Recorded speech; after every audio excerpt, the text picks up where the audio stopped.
Welcome back to Catholic Expression. I'm Christy, back with Father Greg for another exciting discussion. As always, our hope is to share some joy, laughter, and meaningful nuggets that bring us all closer to Christ. Are you ready, Father? I'm ready with a movie reference related to our topic, as usual. Mm-hmm. See if you can get this one. I love how you set that up now. You're like, prepare yourself. Get your thinking cap on for movies. Okay. Related to summer/vacation. Here we go. Mm-hmm. First one's here. Wally World. Sorry, folks, park's closed. Moose out front should have told you. I know the movie. It's the Griswolds Family Vacation. Good. Or something. Is that the name of the movie? Vacation. National Lampoon's Vacation. Yes. Chevy Chase leading his family across country. The Griswolds. Yep. Excellent. What's another one? There's so many good lines in that movie. Dad, you must have jumped the car 50 yards. 50 yards. Son, that's nothing to be proud of. 50 yards. 50 yards. Poor little guy must have hung on for about a mile or so. That's a grizzly scene with the dog. Yeah, that was awful. Poor little guy. Awful. Good talk, son. Good talk. That gets us in the mood for vacation.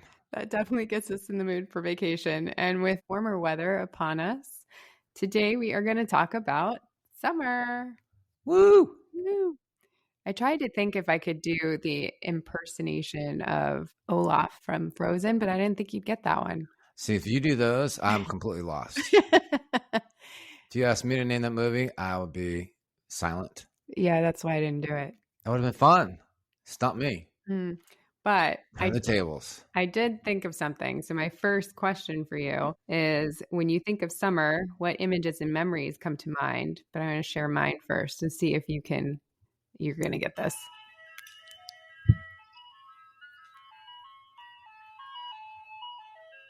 Ice cream. Ice cream. I hope everybody heard the bells, the truck. Yes. That's a good sound. It is. That's a great sound. It is. I wanted to go running outside. That's what you do. I know, being on the beach and you hear the noise and it's like coming. All the kids bolt. When was the last time you heard that noise? Last summer. Last summer in your neighborhood? No, not in my neighborhood, at the beach. At the beach? Yeah, they still do it at the beach. Okay, you have to go down the beach to hear the sound, see the truck, and get the ice cream. Well, wait in line for 20 minutes behind all the kids. Yep, pretty That's much. Fantastic. Mm-hmm. When was the last time you heard that? Well, when I go down the beach now, I don't go to the beach. I go to the golf course at the beach. So I don't hear the sound. I don't go running. I don't get the ice cream. So that's been a long time. Yeah. Now, I've probably heard it in passing, but the actual experience of going up to the ice cream truck and getting ice cream, it's been decades. They still have all the same ice cream. At the same prices? No. Probably not. No. That would be something. No, but they do. They have all the same that I remember as a kid anyway. It's the best. So that's a great sound. Mm-hmm. My memories, it would be beach growing up. Yeah, they're kind of lame now in relation to golf. That's really not necessarily summer, although it's warm. And then, just family memories at the beach and fun. Well, that is definitely what summer is all about, fun and family and relaxing. So with that in mind, Father, why is vacation time so important with family? So, I would go back to it. We had 2 weeks every August growing up down at the beach. And it was literally 50 weeks, it seemed, of stress and work and hustle and bustle. And then the 2 weeks we had circled on the calendar for months, if not all 12 months, of getting away, being together, and just really enjoying each other in a time of rest. No major schedules, no major activities, just in a house together where we can enjoy going to the beach, going to the pool, and in games and everything. And I think the emphasis changes from stuff we're doing to just us, right? And what we're doing together. So looking back on it, I would probably focus more of the time on the games and the activities of fun. But looking back now, it was really just like I saw my dad in a different way, my mom in a different way. Everyone's just relaxed. We could have sugar cereals for the week. We had honey buns in the morning. So the whole tone changed of the family. Yeah. That you can just enjoy life together. And that is a spiritual activity. just things change.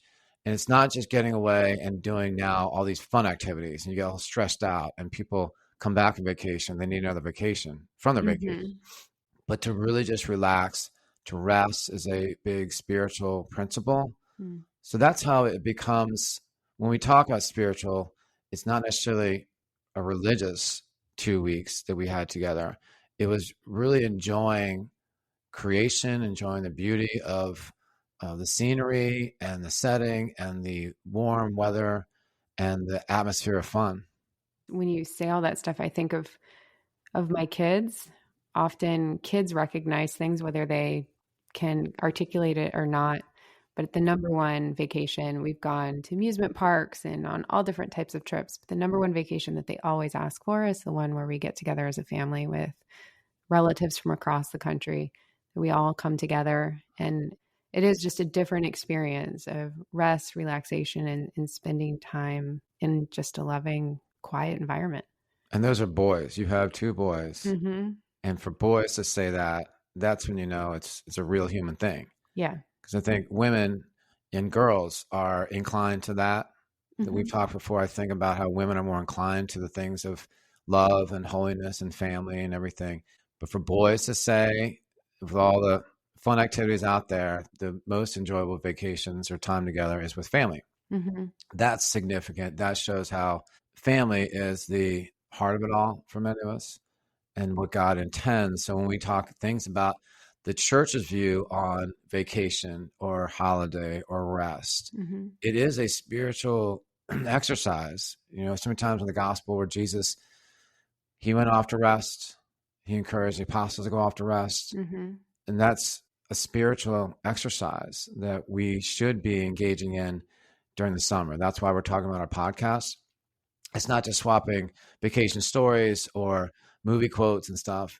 It's actually a way to worship God, to imitate God who rested on the seventh day. Mm-hmm. And when we have this understanding, I was first exposed to this in college. It's absolutely beautiful. Mm-hmm. That's like a religious activity, is to rest and to recreate with family and friends and people to kind of focus on the people in the world rather than the things of the world or the activities of the world. That's a different experience for us. And it's okay. I think summer tells us it's okay to do it. Mm-hmm. Obviously, we have holidays during the year that tells us it's okay to do it. We have snow days, which gives us permission to just rest and Mm-hmm. sleep and enjoy relaxation. But what I really got into with that was the idea of recreation. Talking about recreation in Mm-hmm. summer, and it really means to be recreated. And Huh. that's where a day of rest, you actually are recreated. And it goes in line with the 6 days of creation. That God rested on the seventh day, not that he's recreated, but showing us the example of how we can be recreated, renewed, refreshed, having created us and told us to work those 6 days. Then the seventh day for us that we observe on the first day now, that's a Christian Sabbath, is Sunday. It's a sense of being remade. And Mm-hmm. that's where I think there's something deeper there than just fun activities. That's what I'm saying is significant. Your sons, tapped into. Yeah. So for the renewal and recreation aspect, what specifically do we gain from that? Why is that so important in life? If you think about making a retreat Mm-hmm. and that experience of resting your body and your mind and calming down, moving away from the things of life, it often takes us to the core of who we are and what's going on and where we are in life. So it takes us more to the heart and the soul rather than the body and the will. There's so many things we do every day automatically just out of routine that when we shut that down for a week or a weekend or whatever it is, that it's a sense of refreshing what's most important, Mm-hmm. renewing what's most important, and kind of getting back to, again, the body, soul, mind, spirit alignment and Mm-hmm. unity and harmony. That's the idea of rest and relaxation, that we can get ourselves back together. Mm-hmm. And, you might see a movie like City Slickers. Remember that with Billy I Crystal? do. I probably referenced that before because I'm always the Jack Palance, the one thing you holding up his one pinky, the one thing in life. And Mm-hmm. that's everything we're saying is kind of summed up in that movie. But I think he made the point, you city slickers, you think you work 50 weeks of the year and take 2 weeks to get reset or whatever. Mm-hmm. And that's kind of like when it happens, it does happen like that. But that's where the soul gets involved, and that's where things change to have a greater sense of life that's deeper than just bodily rest or free of work. There's going to the depths of life. So when we do that, does it end up helping us with our faith and growing closer to Christ in the process? Yes, and this is why he recommended it to the apostles and urged them to take rest, and also for them to process all that was happening. Yeah. That's the other thing with retreat or a true restful vacation.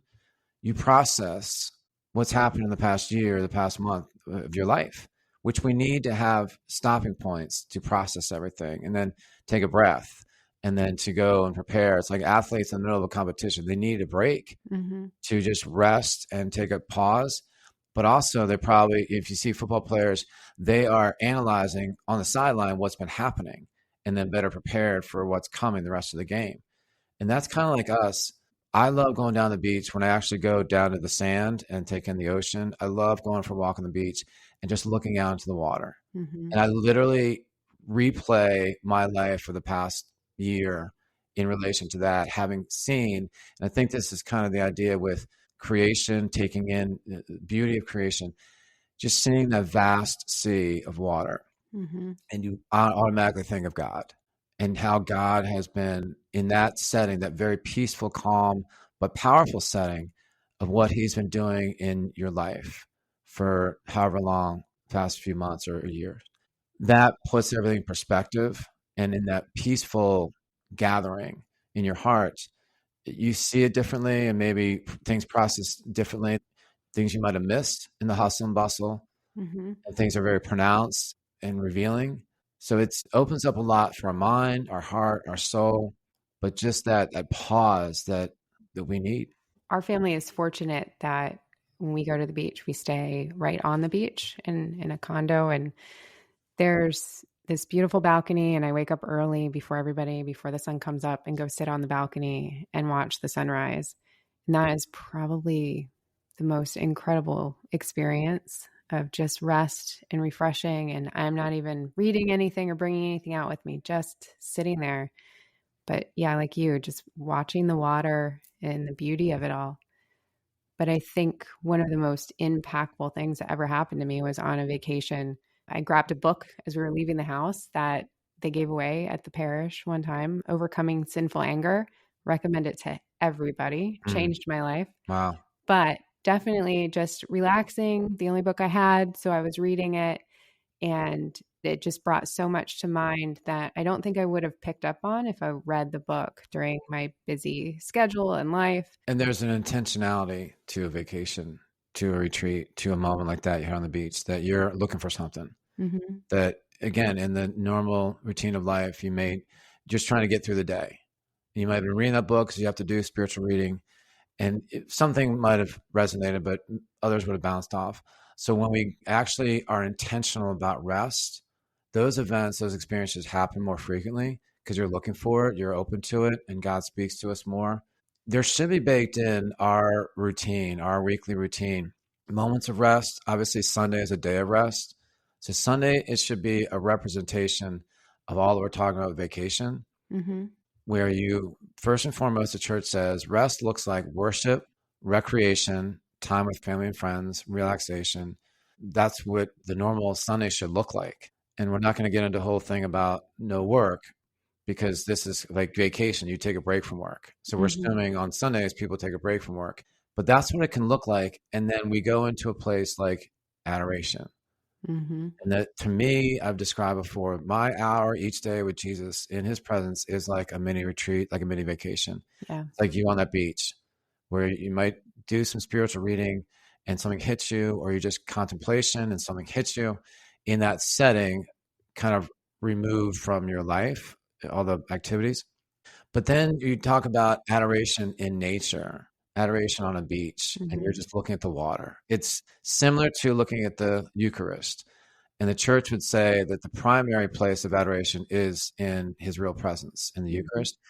But one priest described nature as the first book that God wrote.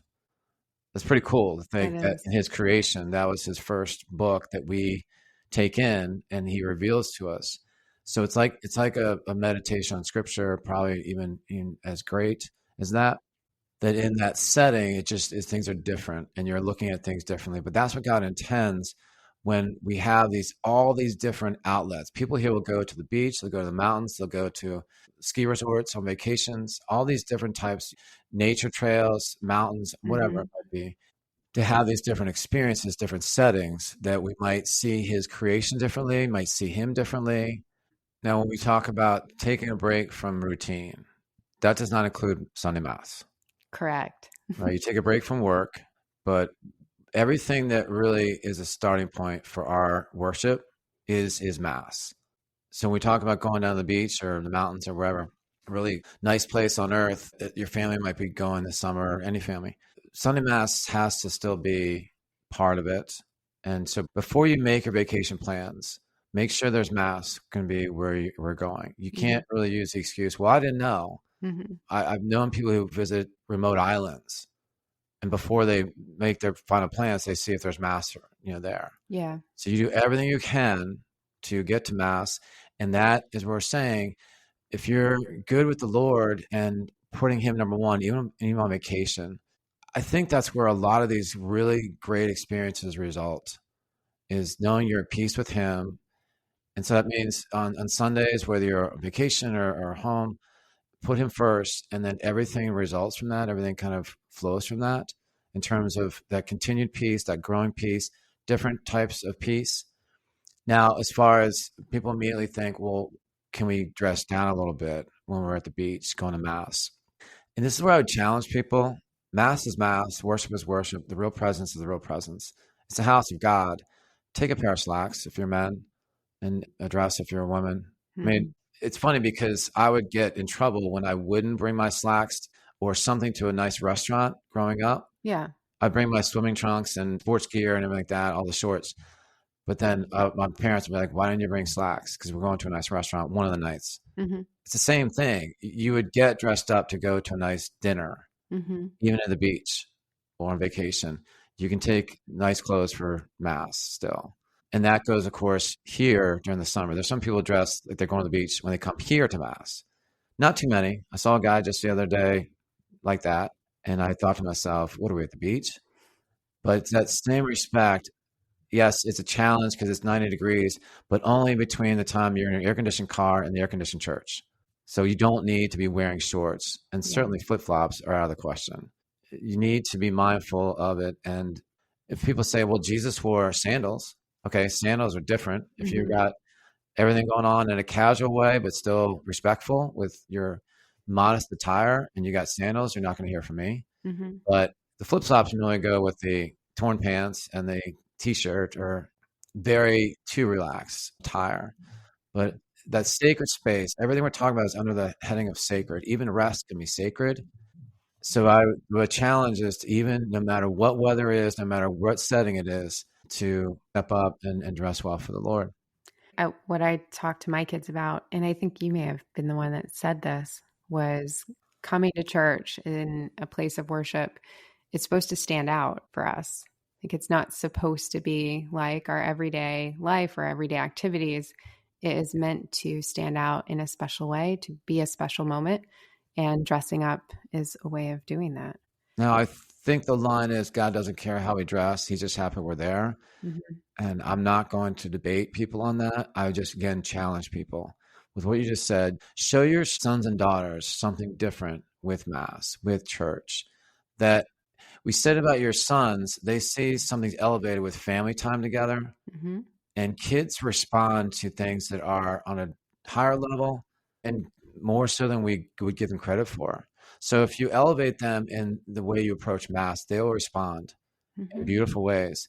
And just, yeah, I would say overall, that's a huge point that if your kids are seeing you, even on vacation, go to Sunday Mass. Yep. Some people like to go to daily Mass. I mean, that, in addition, that makes such a statement and a lasting impression on the importance of Mass and the Eucharist. Even on vacation, yes, we need to find Mass times Mhm. and need to get to Mass. And if you can buttress that with respectful attire, that's a lifelong impression. Couple years ago, one of my kids wanted to go to an exotic island on a vacation.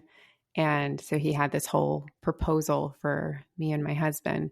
And he walks in, and the first thing he tells my husband why he wants to go. And then he looks at me and he's like, and there's a church at this location and this location, and here are the mass times. Wow. He had it all planned out. But Amazing. but one of the cool things about going on vacation and taking your kids to church is it's a whole new experience. I mean, some of the churches we've been to in different locations have just been so different and beautifully different than we have here. So it does present like this whole new environment and experience. And don't be afraid to invite your priest on vacation. I remember growing up, we had a priest, not regularly, but he would come down every once in a while on vacation, and we still talk about that. Mm-hmm. And so it's an interesting, you talk about different experiences culturally and spiritually. Those are some of the coolest masses I've been to. It's like in the home, at the beach home, on the beach. I used to Mm-hmm. do on the beach masses with the university students. And aside from the wind, it was just awesome. And they loved it. And that's half the reason they came down to a beach retreat. Mm-hmm. But nonetheless, if we are, I would say going out of our way, but not, because that's the Sunday routine, no matter where you are. But it makes a real impact on, I think, ourselves when we make time for the Lord like that. And then our kids notice as well. And it's just more personally meaningful when it's a choice. It just the Mm-hmm. more we make it a choice, the more for our hearts and for our kids see that this is important. Right. So also important, something you mentioned is modesty. So we talked about being modest at church, but in general, summer can tend to lend to less clothing. How do we talk to people about that, talk to our children about that in a respectful and uplifting way, not putting anyone down? Modest is hottest. They I said like that that. recently at the youth group. And I thought that was a great quote and really summarizes, I think, the answer that there is something respectful to the way you dress. Modesty is definitely countercultural. So much is revealed in society and in the culture. And that's for a lot of young people, that's like impressed upon them and expected of them to follow suit. That when someone covers himself up and doesn't reveal as much, I think real Christians sees that as very attractive. There's a sense in our faith, we've talked before about mystery. And so that's part of the thing of what intrigues us is Mhm. what we can't see, what we don't know, that we want to get to know better. But the whole point is to emphasize the human person, not the human body. Mhm. And that's why it's important. It's a bigger question you asked in general about modesty, everyday life. But that should be on the beach, on the slopes, in the classroom, in the church. I like to use the expression help a brother out because it can be distracting. Yeah. It could be a woman like you or others who aren't necessarily thinking about that. And you're like, really, guys? Well, yeah, really. Help us out with the way you dress. Mm. And I'm not saying from the sanctuary, I'm saying from the guys in the pews are actually men are trying to lock in on the Eucharist. And if there's a shoulder revealed or too much flesh in front of them, just to be very honest with you, that's distracting. Mhm. And next thing you know, guys are maybe they're not into the sacred space anymore. Their minds are elsewhere or they're Yeah. off their game already. And for men to help women out as well. Mhm. They would help each other out of covering ourselves so that the emphasis isn't on us or our bodies or our flesh, but on the flesh of Jesus. Yeah. It's a really important point, and knowing that we've said before that things in the sexual realm are the most confessed sins in the church. So sexual sins. Mhm. So if we're all serious about it, we're all honest about it, let's help each other out. Yeah, it makes sense. It not just male and female, it is distracting. I mean, I find it distracting when women or men dress less than modest. But even, I mean, we've heard it in the Adoration Chapel, even just signs or flowers can be easily distracting. So imagine having something else even bigger than that. Yeah, our sexual appetite is our strongest appetite, our strongest desire. Mhm. So flowers and books or whatever are distracting, but then it's even more encompassing with things of the sexual nature or things along those lines. That's what the virtue of modesty looks to protect and to not distract people from it. Are you ready for a surprise? Of course. Surprise of a trip that I'm about to take and that I've already taken. Okay. And you're like, what is going on? Talk about mystery. What is Yeah. this? So we're recording this before I take my trip to Hawaii. Yay. I'm so excited for you. Middle of May. But by the time people hear this, I've already been on the trip. So I can't be That's like, true. oh, it was amazing. The weather was incredible. I'm about to take it and it's going to be amazing. Going to see friends who've invited me out since they moved there a few years ago. I know they're from the last parish. And he's always sending me pictures about the golf there. And that's my bucket golf list, bucket list for golf. So it's going to be a power-packed week. Talk about all the talk on rest. I don't know how much rest I'm going to get. I told them already that every day I do Mass and Holy Hour. That's my rule on vacation. Yeah. And so that's, again, first things first. And then from there, tons of flying. I'll probably be in no condition when I come back. Going for a week and just jamming as much golf and snorkeling and surfing and fun as possible. I'm so excited for you. I've never been to Hawaii, but it is on my bucket list. But yeah, it's a once-in-a-lifetime thing. Yeah. It was helped to a good deal on a flight, and I'm staying with our friends, so it's not going to be that expensive a trip. But in light of everything we're talking about today, I'm just preparing myself for not a lot of rest. Yeah. But it's okay. It'll be fun. And then I'll have the rest of the summer to get rest. And you're going to have lots of rest on your flights. Hopefully. Long flights. Yeah, I hope. That's the challenge. If I could sleep on the flights, it'd be no problem. I think if people could, they wouldn't have the major jet lag of a Hawaii trip. And the hope is that I'll come back. Oh, please come back. I plan on it, but you never know. Please come back. You never know. This might be my last episode. I guess we could do remote podcasting, but I'm not planning on staying. I'm just saying I've heard amazing things, and it's going to be a trip of a lifetime, and the weather could be just too nice to leave. I'll come back. Are you about to cry? You can't cry. I don't know what's happening right now. I'm not planning on staying. I have a return trip ticket, but I'm just saying but. Not a big but. It's a but. It could happen. Probably won't. Very small chance that it would. I feel like half the parish is now going to meet you at the airport. Like, make sure you come back. In Hawaii. Maybe. That would be something. That would be reason to play this little shtick out.